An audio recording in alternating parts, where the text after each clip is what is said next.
दोस्तों, आज मैं लखीमपुर खीरी जिले के लिलोटी नाथ मंदिर में आया हूँ। यहाँ शिवलिंग की स्थापना लगभग 1100 वर्ष पहले की गई थी। ऐसा माना जाता है कि यहाँ आज भी आल्हा उदल आधी रात को पूजा करने आते हैं। यह स्थान जिला मुख्यालय से लगभग 7 किलोमीटर दूर है। निकट स्थित पौराणिक लिलोटी नाथ शिव मंदिर श्रद्धालुओं की अगाध श्रद्धा का केंद्र है। मान्यता है कि पांडवों ने अपने अज्ञातवास के समय भगवान कृष्ण के मार्गदर्शन में यहाँ शिवलिंग की स्थापना की थी। लोगों के मुताबिक मंदिर के कपाट खुलने से पहले आज भी शिवलिंग पूजित मिलता है। किंवदंती है कि भोर होने से पहले अश्वत्थामा यहाँ शिव को जलाभिषेक करने आते हैं। वहीं कुछ लोग आल्हाउदल द्वारा पूजा किए जाने की बात बताते हैं। इस मंदिर का जीर्णोद्धार महेवा स्टेट के लोगों ने कराया।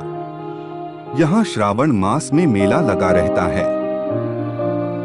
शिवलिंग का बदलता है रंग। जुनई और कंडवा नदी के उद्गम स्थल के बीच स्थित पौराणिक महत्व वाले लिलोटीनाथ धाम में शिवलिंग पर आकृति बनी है। इस मंदिर का जीर्णोद्धार महेवा स्टेट के लोगों ने कराया। यहाँ श्रावण मास में मेला लगा रहता है। शिवलिंग का बदलता है रंग। जुनई और कंडवा नदी के उद्गम स्थल के बीच स्थित पौराणिक महत्व वाले लिलोटीनाथ धाम में शिवलिंग पर आकृति बनी है। इसमें लोग मां पार्वती के स्वरूप को देखते हैं। खास यह है कि शिवलिंग दिन में कई बार रंग बदलता है। मान्यता है कि सुबह के समय काला, दोपहर में भूरा और रात के समय हल्की सफेदी शिवलिंग को विशेष बनाती है। कभी बबुरी वन के नाम से विख्यात रहे, इस स्थल पर मुंडन, जनेऊ और तिलक जैसे संस्कारों के लिए श्रद्धालु अक्सर यहाँ का रुख करते हैं। रामचरितमानस का पाठ भी होता है।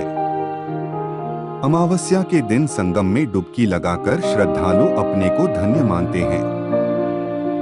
श्रद्धालुओं के आवागम से इस दिन यहाँ मेला लगता है। लिलोटी धाम को पर्यटन स्थल घोषित करने की मांग। पौराणिक महत्व के चलते लिलोटीनाथ शिवधाम में श्रद्धालुओं की खासी भीड़ उमड़ती है। अगाध श्रद्धा का केंद्र होने के चलते श्रद्धालु इसे पर्यटन स्थल घोषित करने की मांग करते आए हैं।